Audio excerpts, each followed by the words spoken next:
The Clay Syndicate. Welcome to my archive of secrets. You humans often label us monsters simply because we look different.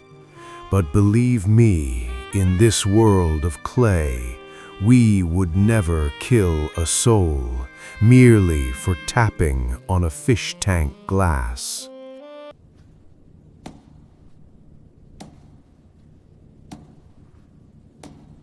And we would never lock the ones we love inside an iron box until they suffocate purely out of selfishness.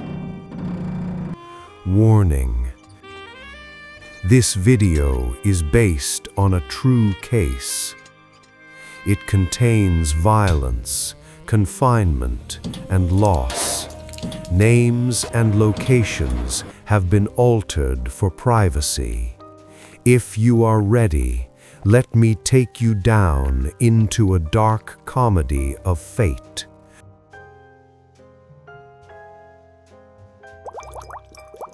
A story of a billionaire family, rich in assets, yet bankrupt in humanity. A family that saw people merely as fish food and saw love merely as incarceration. Welcome to the Aquarium of Doom.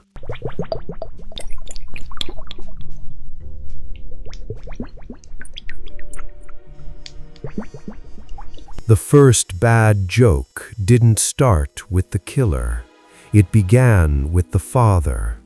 The 80s, a wealthy market owner, a man who possessed everything except mercy. That day, a young maid committed a grave sin. She tapped on the fish tank.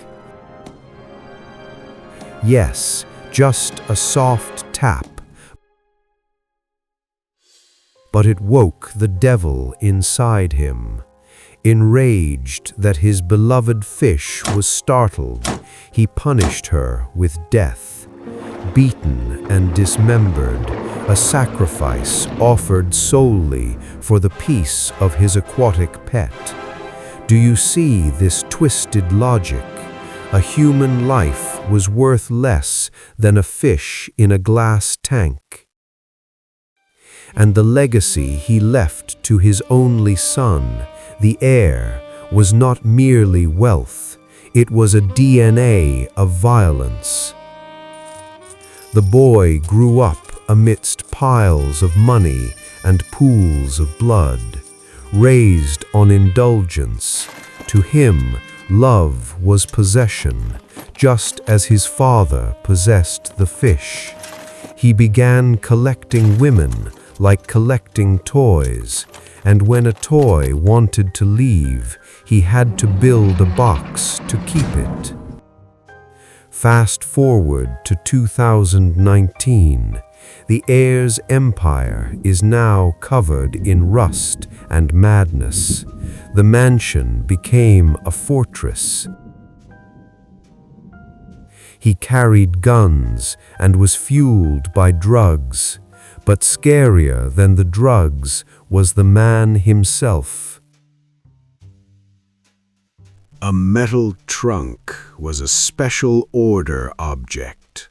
It was not a safe for riches, but a personal prison cell sized perfectly for a human body. An unfortunate young woman told she was loved deeply.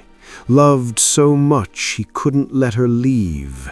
Loved until he ordered her to lie down in this metal casket, locked the padlock, and blasted music to drown out her pleas for life.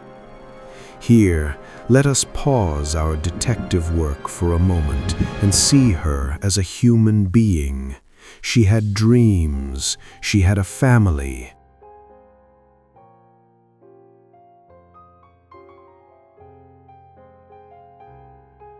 but she had to spend her final breaths in a space merely 40 centimeters wide, pitch black, scorching hot, and utterly alone.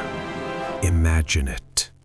He tortured her by keeping her locked away, beating her and letting her slowly suffocate. What kind of love is this? Or is it just the selfishness of a monster afraid of abandonment? And when she passed, there was no funeral. He called his henchmen to help bury her in the backyard, like burying a dirty secret. But the nightmare didn't end in the dirt. When the truth surfaced, police found a pond behind the house. A pond where he kept his beloved Alligator Gar. Divers recovered over 300 bone fragments, metal gates, dumbbells, all used to weigh these souls down to the murky bottom. Do you see this vicious cycle? The father killed because someone disturbed his fish. The son killed and fed the corpse to the fish. A cycle revolving around death and pets. As if humans were just expensive fish food for their amusement. This is the ultimate absurdity of life. In the end, the law may catch him, but what is the expensive lesson here? The real monsters don't look like me. They don't have one eye or skin made of clay.